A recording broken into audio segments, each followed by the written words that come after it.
if you see an empty space, either at your own company or in your industry that you want to fill, find a way of doing it, because you'll be the most happiest that you could be at work by doing exactly what you're passionate about.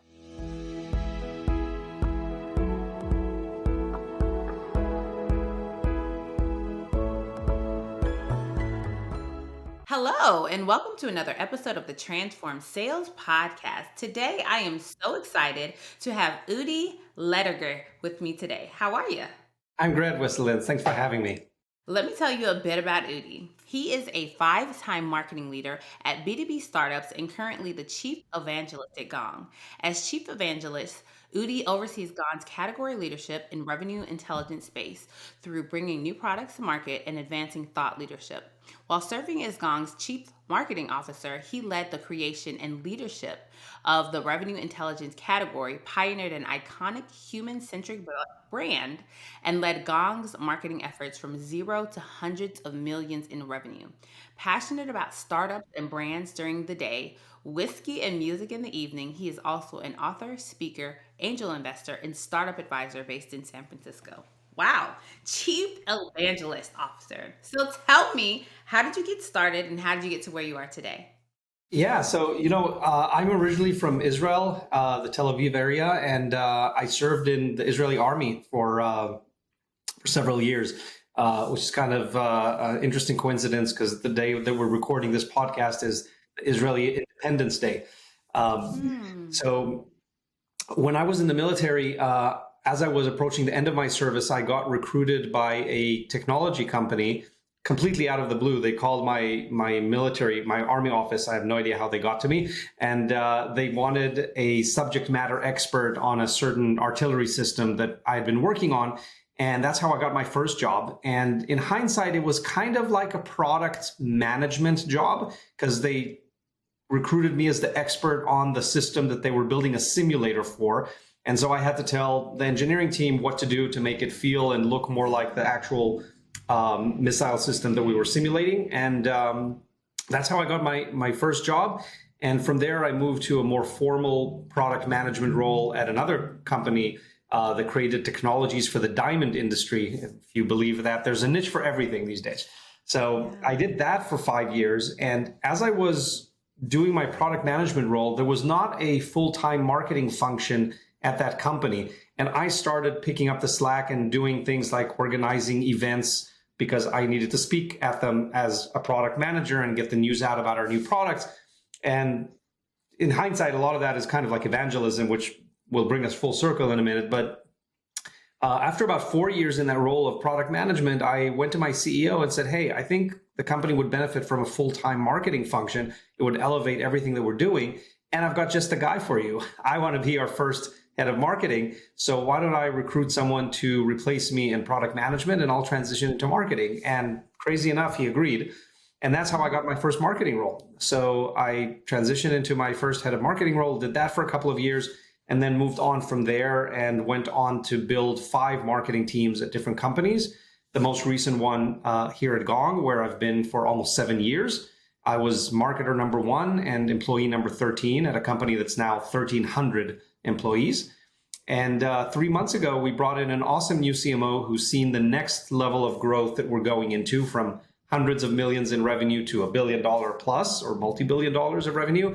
And I stepped into a new, smaller patch of evangelism, doing a lot of what I love, like speaking opportunities like we're doing right now. I speak a lot at conferences, and I'm building a few interesting things around our upcoming product launches. Wow. So you literally got into this place of product marketing, and then by a need for yourself, you stumbled into that marketing functionality. So a lot of times people are in these roles and they see like the stars and the lights and they're like, I can do so much more. I can create this position. I can do this. I can do that. How were you able to really convince your leadership that this was something that they should invest in? And after they invested, how were you able to continue keeping them engaged and excited about what you were doing? So I think there's an important message in what you just said, which is I created my own niche. I carved the way and paved the way into what I wanted to do. I think there's an important first lesson there, that if you see an empty space, either at your own company or in your industry that you want to fill, find a way of doing it, because you'll be the most happiest that you could be at work by doing exactly what you're passionate about. And if you're able to build a case for creating that role, filling that role, you're going to be very, very fulfilled with your work. And I've been lucky that most of my years working have been like that. The second part is what you asked about. So how do you go about convincing someone to give you that role that either didn't exist or you're completely unqualified for? And there, my advice would be always look at it from their point of view. When I came to convince my boss at the time that we needed a head of marketing, I explained what the company stood to benefit, how that will bring us more customers, how that will create more brand awareness, how more customers will eventually buy our product, how that will increase our competitive differentiation. And I made a very, very clear case that whether or not he hired me for the job, he understood that we need that function. And then he saw that I was so passionate and obviously sort of well-oriented in that space by then, because of my previous role at the company, that it was kind of a natural give to let me run that function. And looking back at my career, I've done that multiple times. Talking with friends, I noticed that every single role I filled, from those first 2 product manager roles to my 5 heads of marketing roles to my current chief evangelist role, I created all of those roles. They did not exist before I took them on. So I never replaced anyone in their role. I always created a new role. And I guess that's kind of what I like doing and what keeps me happy. Yeah, so when you get into that place and you have this role that you've created, because I'm a visionary, I'm like, yes, I want to do it, I want to do it, I want to do it. But then you get in there and you're like, do I really want this? Did I really sign up for this? What are some tips that you can give someone, and whether they have created a role or they're stepping into a new role? How do you really get through those first days of the unknown, the uneasy? I think one important thing to do early on is to define what success looks like in the role. So I wasn't always good at this, but definitely now I see the importance. And if you talk with your manager, whatever level that you are, you could be an individual contributor or you can be a C-level exec. If you and your manager don't agree on what success looks like, then you'll never know that you succeeded. And it kind of doesn't give you any sort of guardrails to go about your day. So you can start by something that's qualitative, but eventually try and hit on something that's quantitative, because the quantitative goals, for example, if you're in sales, obviously it'll be how many new customers we have, what's our current revenue, what's our current retention rate. Those are the type of targets that sales leaders sign up for. In marketing, it can be something around how many qualified opportunities we need this quarter, how are we going to increase our brand awareness, and how are we going to measure that. So agreeing on these things allows you and your manager to track your progress and how you're contributing to the company's success. I think there's this famous Venn diagram that sort of shows what career success looks like. And it's usually the meeting point of 3 different areas. One of them is things that you're good at. The second is things that you're passionate about doing. And the third is things that your company is willing to pay a lot of money for you to do. So you want to look for that overlap area of those 3 things. Maybe we'll dive into each of them for just a few seconds. So passion is probably not something you can artificially create, although I will say that sometimes you're in a position that you do have to stay in a role or in a company for family or financial or other reasons, whatever they might be. And I think you can talk yourself into being more passionate than you originally were about something, even if you didn't choose this path. And it's probably worth doing. It's probably worth doing. Waking up saying, yes, I get to do this, and this is the best thing for me right now, and finding that passion. But let's assume that in most forks in the road, you can choose the one that gives you most passion. The second one is doing something that you're good at. Now, none of us were born knowing how to do sales or marketing or customer success or engineering. We have to get good at that. And so if you're passionate about something, put in the time, get good at that. Educate yourself. There's never been an easier time to learn a profession or a skill with all the online courses, with all the YouTube videos, with all the conferences, with all the access to mentors and coaches and peer groups. There is really no excuse for learning any skill in the world right now. So get really good at what you do, because without that, you're not going to excel. And then the third part is finding something that's really important to the company. So the best way of doing this is really analyzing what are the company business objectives, and then deriving from that what is an area that you could plug into and give the company something that they really need, whether it's pipeline or brand or sales or customer care or building a product, whatever it might be. If you can draw a direct line from the company goals to what you're doing for the company, then you're hitting the spot right there. Sometimes you'll want to take something that you're very passionate about and good at, we talked about that, and find a way to tell a story of why that could be important to the company. You can't like make things completely up, so there has to be a real business case there, but you might want to do that sanity check and go sort of tops down from the company's business objectives and also bottoms up from what you're passionate and good about, and see how those two things meet. If you do that, then the company's going to appreciate what you're doing. They'll know you're the right person for the job, and you're probably going to get up pretty happy to go to work every day. Wow, that was a whole masterclass in selling yourself internally, because many times that is one of the challenges that people have. It's like, I can sell externally, or I can do this marketing thing, or I can talk to customers.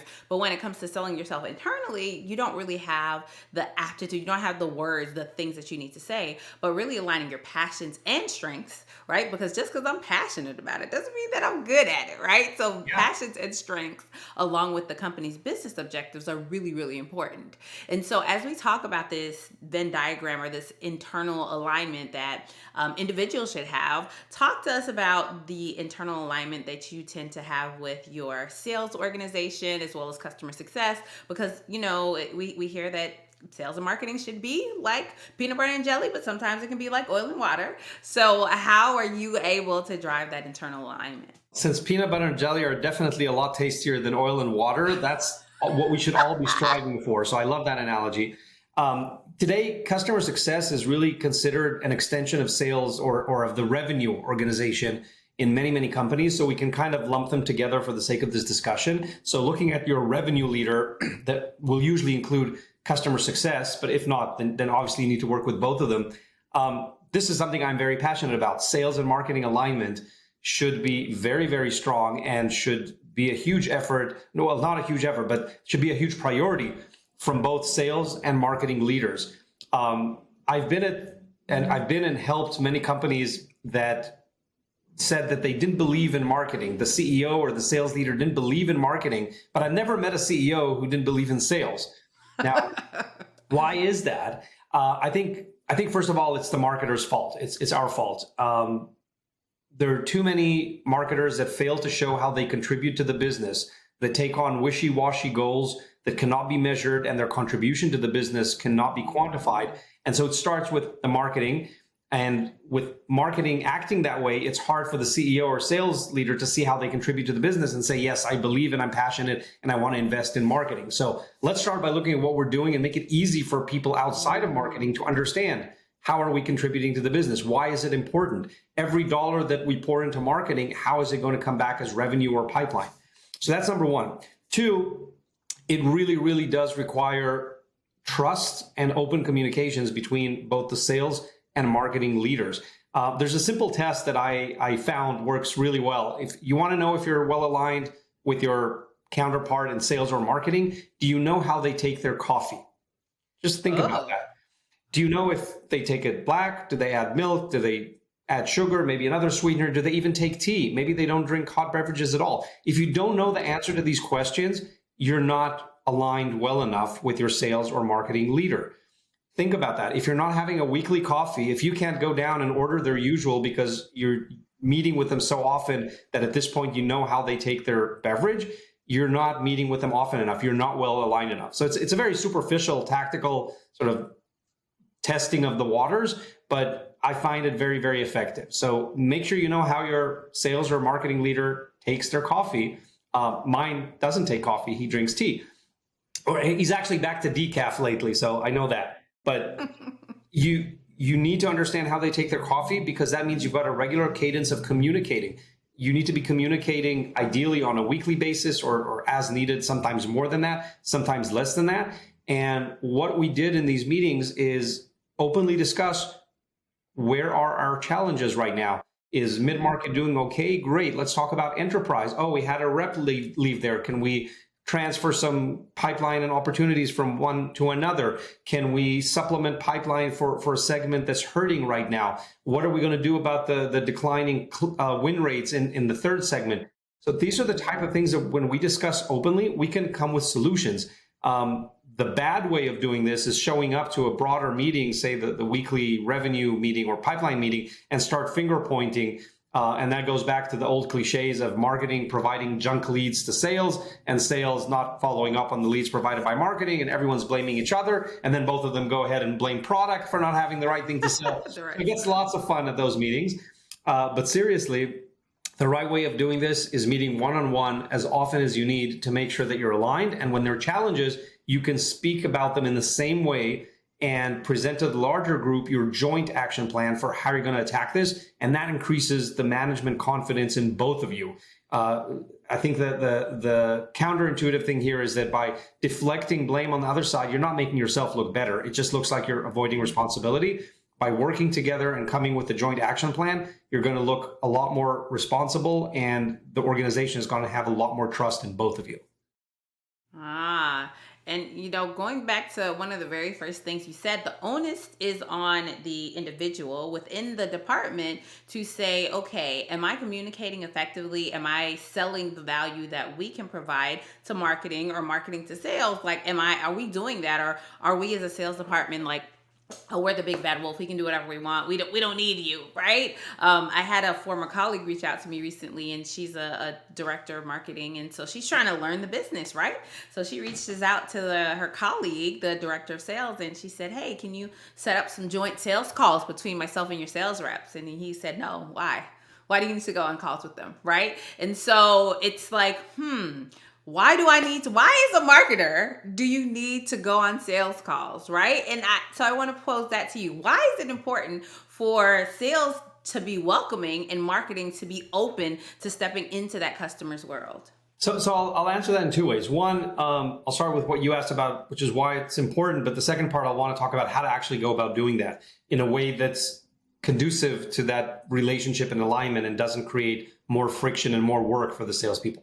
So it's super important because if marketing understands what sales is dealing with every day, they can be a much better partner and support them. The number one complaint that we hear from sales about everyone, whether it's marketing or product or finance, is you don't understand what's going on here in the trenches. We need to get this feature to the customer, telling product, or else we're not going to be able to close the deal. Marketing, you didn't send them enough gifts or invite them to enough events. That's why we're not closing the deal. Finance, you're taking too long with the payment terms and the redlining on the legal, so we're not closing the deal. So it can be everyone's fault.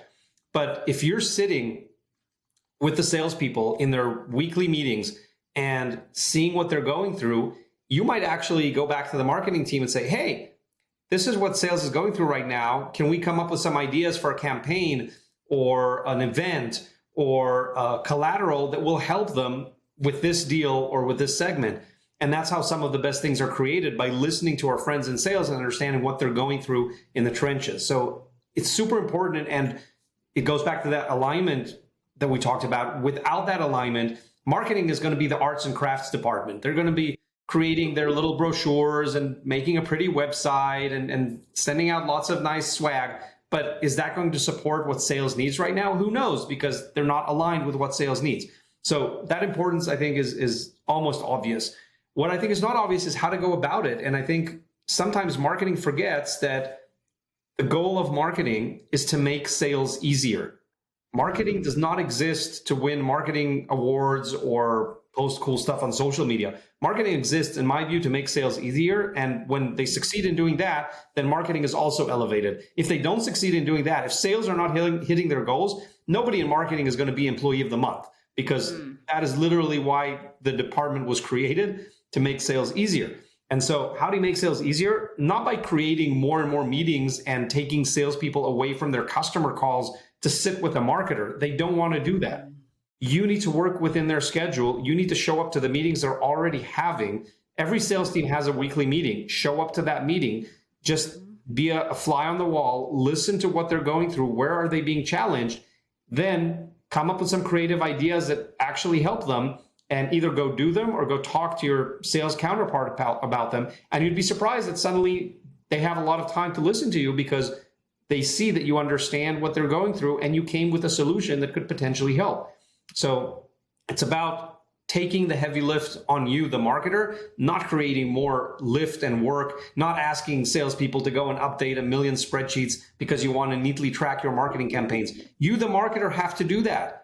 If there's a follow-up to do after an event, take care of it in marketing. Sometimes you do need a small lift from the salespeople, but really minimize it in the way that it's clear to them that you're doing 90% of the work to make sure your marketing campaigns are running, and leave to the salespeople the absolute minimum that they need to do. That's how you're going to create a relationship of trust and value, that sales see marketing as a valued partner and not as someone just creating work for them. That's good. It's not just so again, it all goes back to what is the goal, what is the purpose, what do we each individually want to get from this meeting, this relationship, then how can we jointly work together, and then don't make more work for anyone. We all have more than 40 hours a week worth of stuff to do, so make everybody's life as easy as possible. Absolutely. So you transitioned, you said you have been in companies, 5 different startups as marketing, and now you're in this role as a chief evangelist. How did you transition from being the CMO, the chief marketing officer, to the chief evangelist, and what do you do? So about a year ago, I had a discussion with my CEO, and we both agreed that it was time to bring in a CMO who could take Gong to the next level. I brought Gong from 0 revenue to several hundreds of millions, and we're now eyeing several billions. So as exciting as that is, I think some of what it takes to get us there is not within my passion area. Some of that is not within my current skill set, and I'm probably not excited enough about those things to go and make it part of my skill set. And I'm very honest about what makes me happy when I get up in the morning, what a good day looks like to me. Doing a podcast like this makes this a good day. I love speaking about our work, about our vision, about my beliefs in marketing and leadership. And every day I get to do that is a good day. As a CMO, I didn't get to do that so often because I was buried in 10 to 12 Zoom calls every day, trying to coordinate every little part of the business and what we're doing.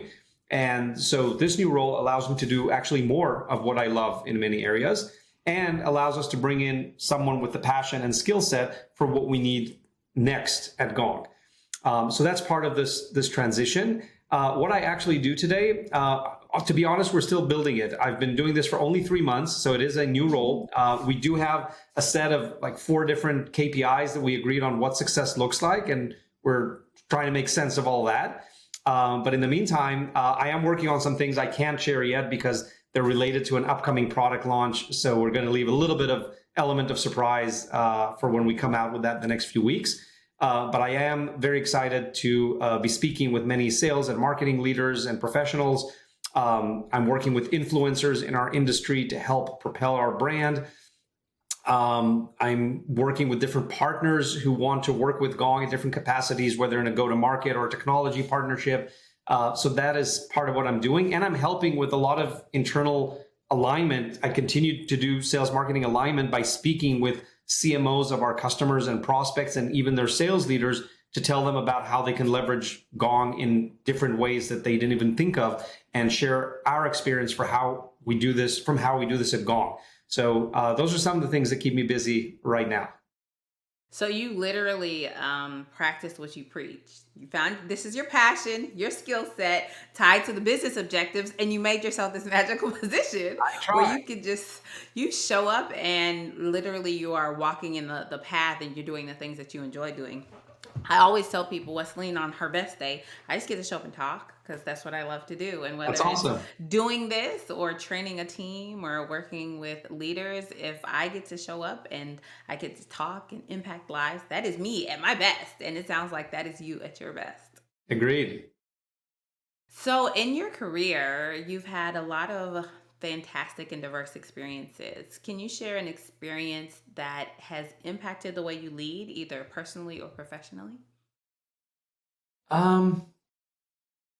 Yeah, I think very early in my career, I was fired several times in my career. Once because the company was in financial strain, actually twice because financially was in financial strain, other times because it was not a great fit between me and the co-founders. And I think the first time that happened, my little bubble of job security burst, and I kind of reassessed all the cliches around, oh, we're a family and we take care of our own and all that stuff there. And I don't use that term family to describe the workplace. I really don't use that term I haven't for many, many years. And it's because I think work and family should be separate. They are different. If you're having trouble with a family member, you don't fire them, right? You don't usually part ways. Definitely not with your children or your parents. Sometimes between partners, that is the case, but definitely it's not the first go-to. And in business, because it's not a family, it is a different sort of relationship. It is a partnership. It is a mutually beneficial partnership. And as long as both sides are benefiting from it, we continue to show up at work. When the company can no longer afford your talent or doesn't need your specific skill set at this point, or if your passions have changed and you feel that you've given and taken everything that you could, it's perfectly okay to say farewell, give a bit of notice, to do it in a tidy manner and move on to your next challenge. People expect that. Nobody expects you to come into work and stay there and retire in 30 years. They expect you to come, do a good run, and you expect the same. And that is very different from family. And so I try to keep that in mind since that very early experience almost 20 years ago. And two, I think I try to instill that mindset in my employees and the people that I work with as well. Like, you're here now. This is fantastic for us. It's fantastic for you. When you feel it's time for you to move on, I will cheer you on to your next challenge. I will give you a recommendation. I will send you off with a party, and no hard feelings, as long as you're doing it in an amicable way and you're not going to harm our company in any way. So that's one experience and how it kind of shaped my outlook on employment. Yeah, it is very hard because, people, we bring our personal lives to work and you spend a lot of time at work with your coworkers and colleagues. But at the end of the day, you're right. We work together, we respect each other, we have this relationship. But with the time comes, I don't want you to do something to harm your family, your children, your spouse, because you're so devoted to me, right? If you have a better opportunity out there, please go. Take the better opportunity. And yes, maybe it'll hurt for a little bit, but not forever. And instilling that in your employees, it really helps them understand that you actually value them as a human, right? A lot of people will be like, no, you're trying to be too hard but no, I actually value you as a person and I care about your long-term well-being. Absolutely. Awesome. Well, Udi, this has been a fantastic conversation. We've learned so much about sales and marketing alignment and creating our own path and our destiny. If somebody wants to reach out and chat with you to learn more, what is the one best way they can get in contact? LinkedIn is probably the best way. I promise there's only one Udi Ledegor on LinkedIn, so I should be pretty easy to find. That's a story for another time. And I'm happy to connect with our listeners. And thank you so much for having me, Wesleyan. This has been wonderful. Thank you so much for being here and sharing your time, talent, and expertise with us. And that was another episode of the Transformed Sales Podcast. In all that you do every day, try to get 1% better. Until next time.